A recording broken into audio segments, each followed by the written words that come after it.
SP Yadav पर income घोटाले का आरोप लगाने वाले जेडीयू एमएलसी नीरज कुमार की मुश्किलें बढ़ने वाली है। तेजस्वी के वकील ने उन्हें 12 करोड़ का मानहानि का नोटिस भेजा है। 10 दिन के अंदर नोटिस का जवाब भी देना होगा। सार्वजनिक तौर पर माफी मांगने की मांग भी की गई है और जवाब नहीं मिलने पर कानूनी कार्रवाई होगी। तेजस्वी ने कहा कि कोई झूठा आरोप लगाएगा तो चुप नहीं बैठेंगे, उसे कोर्ट तक ले जाएंगे। दरअसल नीरज कुमार ने तेजस्वी पर चुनावी हलफनामे में गलत जानकारी देने का आरोप लगाया था। आरोप था कि 2015 चुनाव से पहले और बाद की संपत्ति के आंकड़े की जानकारी तेजस्वी ने गलत दी है। तेजस्वी जब विधायक नहीं रहते तब इनकी आय ज्यादा होती है, जब विधायक बनते हैं तो उनकी आय कम हो जाती है और इसको लेकर नीरज कुमार के नेतृत्व में जेडीयू के प्रतिनिधि मंडल ने निर्वाचन आयोग से शिकायत भी की थी। अब देखना होगा कि नोटिस के बाद जेडीयू एमएलसी नीरज कुमार का अगला कदम क्या होता है। हालांकि नीरज कुमार ने कशिश न्यूज से बातचीत में कहा कि वो आरोपों पर कायम है।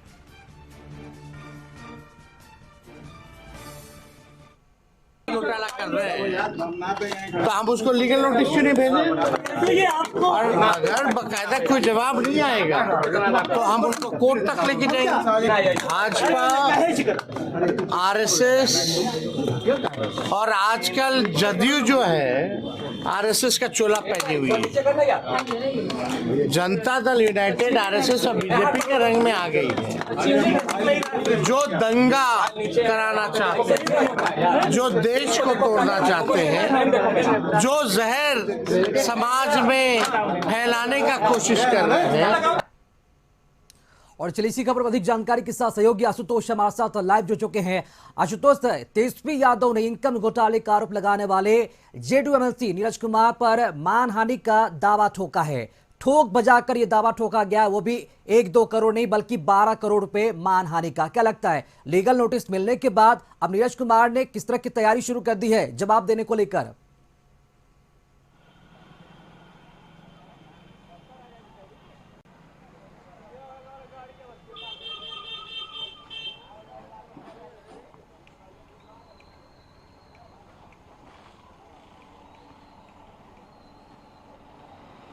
प्रमाण के साथ उन्होंने ये आरोप लगाए हैं और जो जानकारी मिल रही है उसके मुताबिक 11 बजे के आसपास नीरज कुमार मीडिया से मुखातिब होंगे और वो आगे की रणनीति का खुलासा भी करेंगे।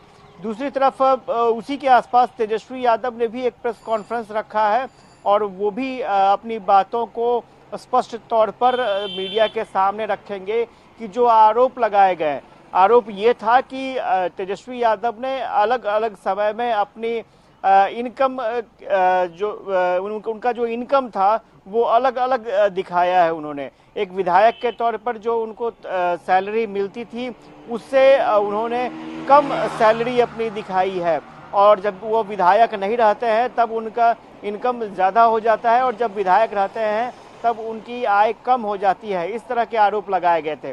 साथ ही साथ ये भी आरोप लगाया गया था कि तेजस्वी यादव की जितनी आय नहीं हुई उससे ज़्यादा पैसे उन्होंने माफ़ कीजिएगा लोन पर दे दिए। तो आखिर ये लोन पर कैसे पैसे उन्होंने दे दिए जब उनकी उतनी आय ही नहीं थी? तो कई आरोप लगाए थे और ख़ासतौर से 2015 से 2020 के बीच में जो उनके आय का सोर्स था, जो आय का स्रोत था, उसके बारे में नीरज कुमार ने ये आरोप लगाए थे। अब चूंकि कल तेजस्वी यादव से हमने सवाल किया था कि क्या आपने नीरज कुमार को नोटिस भेजा है, तो उनका साफ तौर पर कहना था कि कोई जानबूझकर अगर उनकी छवि खराब करने की कोशिश करेगा तो वो कोर्ट ले जाएंगे। और इसमें कोई दो राय नहीं है कि ये मामला जो है वो काफ़ी आगे बढ़ चुका है और तेजस्वी यादव नीरज कुमार आमने सामने है। अब देखना दिलचस्प होगा कि नीरज कुमार अगला क्या स्टैंड लेते हैं और तेजस्वी यादव खुलकर क्या सफाई देते हैं कि किस तरह के आंकड़े उन्होंने दिए हैं चुनावी हलफनामे में। और चूंकि हर साल इनकम टैक्स का डिक्लेरेशन भी होता है, संपत्ति का अपना ब्यौरा भी विधायक जमा करते हैं, तो ऐसे में देखना दिलचस्प होगा कि तेजस्वी यादव क्या सफाई देते हैं। लेकिन नीरज कुमार ने जो आरोप लगाए थे उनका भी साफ तौर पर कहना था कि ये आरोप जो है जो तेजस्वी यादव की तरफ से हलफनामा दायर किए गए हैं उनके आधार पर ये आरोप लगाए जा रहे हैं। जी आशुतोष, चूंकि मामला अब ये कोर्ट में चला गया, हालांकि नीरज कुमार अपने स्तर से तैयारी कर रहे होंगे, आंकड़ों को जुटा रहे होंगे, प्रमाण और भी जुटा रहे होंगे क्योंकि 10 दिनों के अंदर उन्हें जवाब देना है कोर्ट में। अगर एक चीज समझना चाहेंगे, अगर 10 दिनों के अंदर क्या लगता है उनका जवाब संतोषजनक कोर्ट में नहीं पहुंचता है तो नीरज कुमार की मुश्किलें कितनी बढ़ सकती है, उन पर किस तरह की कार्रवाई किया जा सकता है कोर्ट की तरफ से? नहीं, बिल्कुल, अब फिर मामला लीगल हो जाएगा और कानूनी जो प्रक्रिया है, मानहानि का जो कानूनी प्रक्रिया है, उसके आधार पर काम शुरू हो जाएगा। चूंकि ये जो नोटिस दिया गया है, इसके आधार पर 10 दिनों के भीतर नीरज कुमार को माफ़ी मांगना है और 12 करोड़ 10 लाख रुपए उन्हें तेजस्वी यादव को देने होंगे। अगर वो नहीं मानते हैं तो फिर मामला कोर्ट में जाएगा और जो न्यायिक प्रक्रिया है उसके आधार पर कानूनी कार्रवाई आगे की तरफ बढ़ेगी। लेकिन नीरज कुमार ने स्पष्ट तौर पर कह दिया है कि वो माफ़ी नहीं मांगेंगे। उन्होंने कशिश न्यूज़ पर इस बात की पुष्टि भी की है कि वो माफ़ी नहीं मांगेंगे और कानूनी लड़ाई लड़ने के लिए वो तैयार हैं।